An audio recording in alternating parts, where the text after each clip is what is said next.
Welcome back to Where is the Money? So November 1st is coming up really fast, and a lot of people are scrambling, and a lot of people are upset that SNAP benefits are gonna be frozen. No SNAP benefits for November, possibly none for December, as this government shutdown continues on. So what does that look like for people that are using these benefits? Some are outraged. Some are saying, listen, I'm gonna get my food no matter what. Some are happy because, listen, they should be getting off anyway. So let's talk about it. It's just trying to figure out what are we as families supposed to do to carry ourselves over through November and possibly December.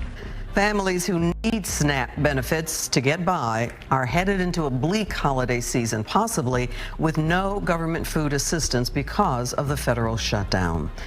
Good evening, I'm Clarice Tinsley. 40 million Americans count on the monthly distribution of SNAP benefits. Those funds will run out next week, and the Trump administration says it will not tap into emergency reserves. So if you're one of those people where you're saying, listen, I'm glad that the benefits are going to end and these people have to work hard, put in the same effort as everybody else without any breaks or handouts from the government. But what about the trickle-down effect? What about the effects on the economy? If you are naive enough to think that the pause to SNAP benefits on November 1st isn't going to affect you because you don't receive food stamps, I want you to hear this. About 1 in 8 Americans receive SNAP benefits. In fact, in Oklahoma, where I live, that's 1 in 6 people. So about 600,000 people in my state alone, Oklahoma, receive SNAP benefits. About 1 in 4 children in the U.S. receive SNAP benefits. But you're not one of those people, so you don't care, but hang with me. When those benefits go away, just about $9 billion in grocery spending vanishes. So you've got to be thinking about not just the grocery stores being able to stay open and pay their employees, but you have to think about the entire supply chain, trucks on the road, people who provide food to these grocery stores. $9 billion. Every dollar spent in SNAP benefits adds about $1.50 to $1.80 to the economy. So cutting those benefits isn't saving that dollar, it's taking away that $1.50 to your local economy. But you don't receive SNAP benefits, you don't work for a grocery store, you don't drive a truck, you don't give a shit. But when all of those things happen, the only way to combat that is to drastically increase the price of groceries. Grocery prices are already up over 3% in 2025 alone, which is almost an entire percentage higher than the average increase in grocery prices over the last 20 years. I thought they were supposed to go down day one though. So even if SNAP benefits only pause for 1 month, which by the way would be detrimental to all the people I mentioned before that you don't give a shit about, it will cost the economy roughly $13 to $14 billion in profit. And you can expect your grocery prices in just that 1 month to go up at least 1%. And states will stand to lose about $300 to $500 million in sales tax revenue. So even if you do not receive SNAP benefits, you never have, you never will, you do not want these to be paused on November 1st. Regardless of how you feel politically about this here program, it affects millions of dollars that go into the grocery store for using these benefits. These grocery stores are about to take a huge loss going into the fourth quarter. These people come in and fill up their carts. Their carts got more stuff in it than my cart. Okay, this is packed to the top full of stuff, sometimes 2 carts. Okay, so they're spending a lot of money in these stores. So what about when these companies start losing money from not getting that additional revenue in the fourth quarter? Are the grocery stores going to start laying off now? Are the vendors going to cut back on the orders? Is a stockers going to get cut back? What about the trucks delivering to the grocery store? Are they going to lose business because they're ordering less, because the stuff is not moving on the shelf? How does this affect the overall economy?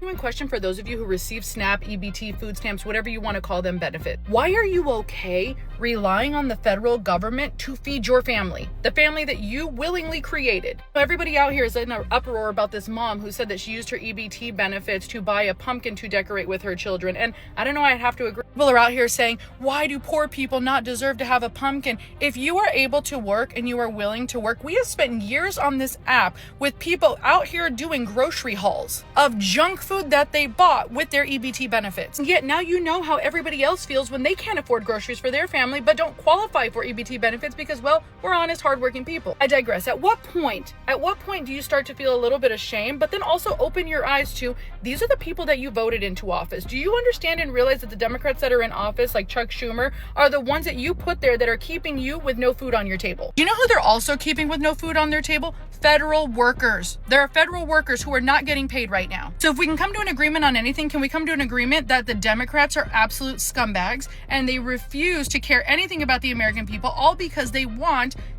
insurance for illegal immigrants? And next time around, can we actually get you on our side? Because you see, we wouldn't have stopped your SNAP benefits. Y'all wanted to come out here and play all these little games and have your little protest and wear your little costumes. And now you may not have food for Thanksgiving. Yet somehow you still want us to figure it out for you. So the argument goes, these lazy, deadbeat, unemployed people do not deserve any benefits. My tax dollars should not go to these people that don't want to help themselves. That's how the argument goes. But is that really the case though? Are these people unemployed, lazy, and a leech on the system? Let's see. It has become actually alarming to me how little people understand about SNAP benefits and how it seems like the majority of people think that those who receive SNAP benefits are just like all unemployed, sitting around doing nothing, living off of all this great free food. So let me break it down for you. Only about 28% of adults that receive SNAP benefits are unemployed during the month that they get those benefits. So that means that 72% of people who receive SNAP benefits are employed or temporarily between jobs or live in a household with someone who is employed. Over the course of a year, somewhere between 80 and 90% of adults who receive SNAP benefits work either before, during, or after the time that they receive SNAP benefits. About 10% or 4 million people who receive SNAP benefits are disabled. About 8 million people who receive SNAP benefits are elderly. 3.5 million people who receive SNAP benefits are college students. And anywhere between 16 and 18 million people who receive SNAP benefits are children. And keep in mind that the vast majority of Americans are one piece of bad luck away from being unemployed and potentially needing to receive SNAP benefits. So this insane narrative that is just these like lazy people milking the system with their huge elaborate feasts provided by the government is absolute bullshit. There is no excuse to believe that because it's not true and the information is readily available for you. Now, it's interesting to know the full makeup of the people involved in the SNAP program. Some are disabled, some are senior, and very few are able-bodied, mostly with kids. Okay, it doesn't seem that bad with the way the makeup is. I don't know if people want to argue that disabled people shouldn't have it.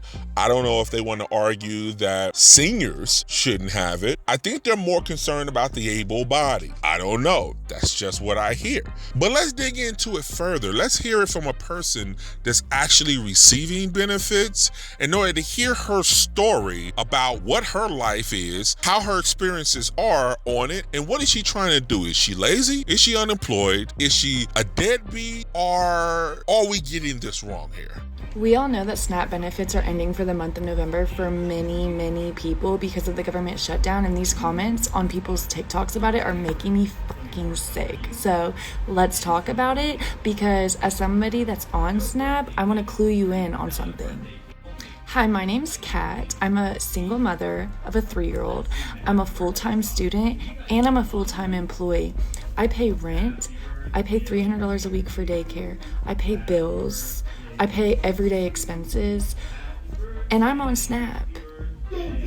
I'm on SNAP, and that allows me to be able to go to school, to get a career, to not have to be on SNAP, so I can provide for my child and myself without struggling. SNAP, everybody on SNAP, like all these comments are like, get a job, oh, I get to work a job to provide for my family, don't be lazy. We're not lazy. We're struggling, and I understand that a lot of you folks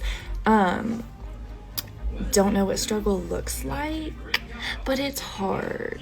And I understand a lot of you folks have never gone through a hard day in your life and think that because you were handed down money or because you're having to fork out a few extra cents to help somebody in need who's trying to be better isn't your job. But I bet you're probably the number one person that claims Christianity too. I'm just sick of the comments, bro, because this is gonna affect, you're gonna have kids that go to school hungry. We're about to have children who go to bed at night with empty stomachs because of all of this BS. And there's people sitting on here happy about it. Like, somebody else's struggle brings joy to you. Like, that says more about you than anyone that needs a little assistance. Maybe you've struggled before and you were just too prideful to get the assistance. This is allowing me personally to get to a point where I don't have to struggle. Because without it, I would have to work 60 to 70 hours and wouldn't be able to go to school or be around my child just so I could make sure she had food. That's just food for thought. I literally will not miss a reply to a comment about something ill towards somebody on SNAP or about SNAP benefits being gone for the month of November, because it's ridiculous. So what do you make of this? Are you still on the side of it's good that they are not getting the benefits and shame on them? Or do you feel like, listen, if the right people get the program, you have no issue, although some people abuse it? So you tell me where you sit on the spectrum. Put your comments below. Let's talk about it. This is Where Is the Money? Talk to you soon.